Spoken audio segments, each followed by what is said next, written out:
Good morning and welcome back. Coming up on 9 o'clock, I'm Melanie Ng. We are going to begin our coverage this morning in Ottawa, where it has been 1 week since the so-called Freedom Convoy rolling in, and there is still no end in sight to the anti-vaccine mandate protest. And now a counter-demonstration is set for tomorrow. City News spoke with the organizer of that, saying why it was planned and the reaction that he's received.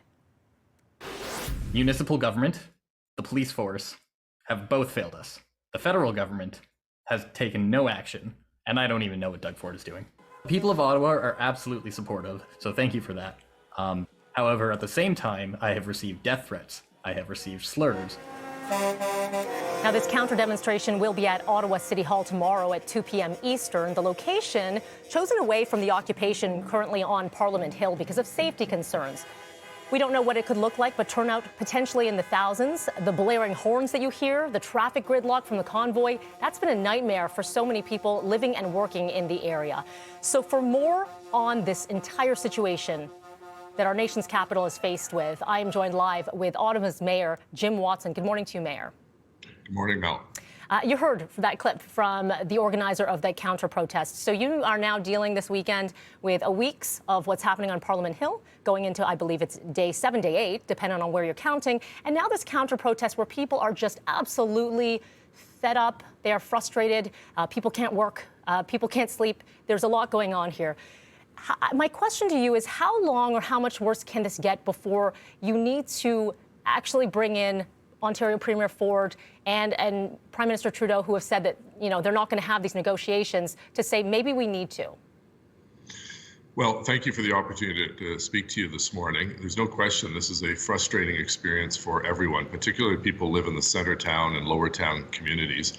As you may know, Ottawa is not just government buildings and Parliament Hill, it's a residential community. And it's been very frustrating when the trucks, the onto residential streets, blocking residential streets, forcing businesses to close, yelling racial slurs. The numbers have actually gone down. I think the pictures we're seeing now was at the height of the protests. The numbers of trucks and protesters have gone down significantly, but we're expecting more coming in this weekend. And I believe there's also trucks coming to Toronto and perhaps Quebec City as well.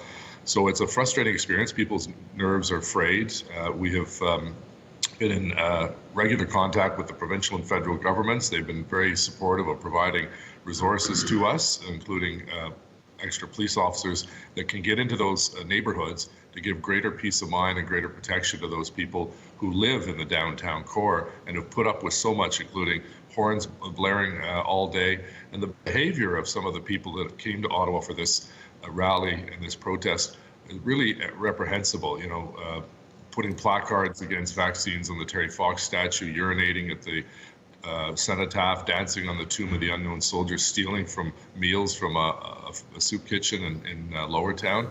This kind of behavior is absolutely repugnant, and it does the cause great harm. They've lost a lot of credibility, these organizers. And just yesterday, I was in contact with the GoFundMe people, urging them to hold and continue to freeze funds until these people leave our city. Because it seems to be the only way to get them out is to almost entice them with that $10 million that GoFundMe is holding. Mayor Watson, if that does not work, we heard their press conference yesterday saying we're not going until some of these mandates are lifted, or at least there's some open communication between levels of government. Do you have confidence? There's a lot of criticism around the Ottawa police force right now not doing enough to protect residents. I know they're holding a news conference at this hour right now, which we are watching as well. Do you have confidence in your force, in the police chief, and that this can all be done, that this can be done peacefully, and there will be some sort of resolution here for residents and businesses? I have complete confidence in the chief and the police officers, who were put in a very untenable situation. They have been enforcing laws. We have ticketed and towed individual vehicles. We've got, I think, 13 or 17 criminal investigations underway. The police are not going to go in and escalate the problem. Their job is to de-escalate the problem. And that's frustrating for members of the public. They want to see a greater police presence, which we're going to be able to show them starting today with significant new resources coming into the neighborhoods. So we have that presence. We have that peace of mind that the residents have someone looking out for their interests.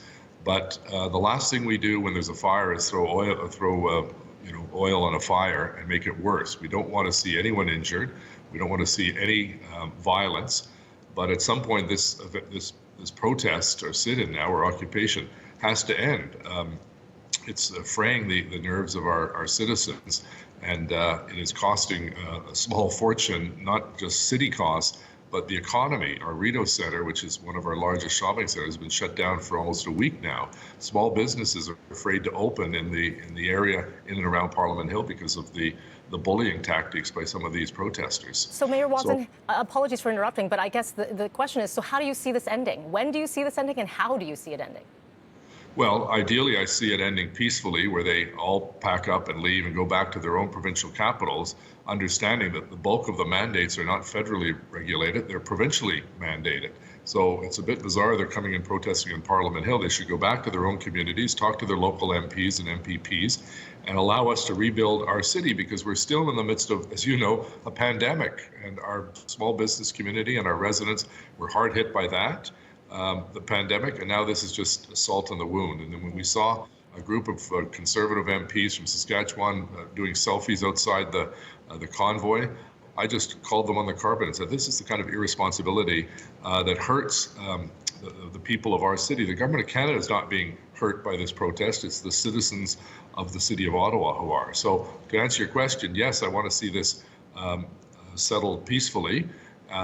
When that happens, it should have happened probably a week ago, but we have to rely on the police. Politicians can't direct the police. It's against the law to use their best judgment and the intelligence they receive almost on an hourly basis to get this protest end at once and for all and allow our people some peace of mind. Mayor Watson, before we let you go, we have run short on time, but you mentioned, of course, a lot of these are provincial mandates. Coming to Toronto, expected at the legislature, a number of truckers and those joining the protest are expected to converge on Queen's Park. Have you had any contact with Premier Ford or perhaps Toronto Mayor John Tory on what you're experiencing and what happens in Ottawa and how that will affect what could potentially happen in Toronto? Yes, with Mayor Tory, we communicated a couple of times in the last couple of days and gave him the advice that obviously University Avenue is an important street because of the healthcare institutions on there, to make sure that none of the trucks block any of the accesses to the hospital system, first and foremost. That was something that we have been pushing, because we had a hospital that had some blockage and we got that moved right away. So move quickly on the hospitals, because the last thing you want to do is to have someone seriously injured or pass away as a result of hospital emergency routes being blocked off. And the same with try to keep your bus routes open as much as possible as well, and encourage people on the day of the protest, stay away from the protest, because it is not helpful, probably not safe, and it could cause more congestion than is needed in your community. Ottawa Mayor Jim Watson, I know you have a busy day ahead of you. I appreciate you taking the time with us this morning. Thank you. Great. Thank you for asking. And I should note, we are also watching a news conference with Ottawa Police happening now. So we are watching that feed for you. We're going to bring you some updates from Ottawa Police, what they were saying, as well, a recap from the Ottawa Mayor, Jim Watson, who you just heard from. We'll bring that to you in the next half hour. But there's a lot to watch here, Frankie.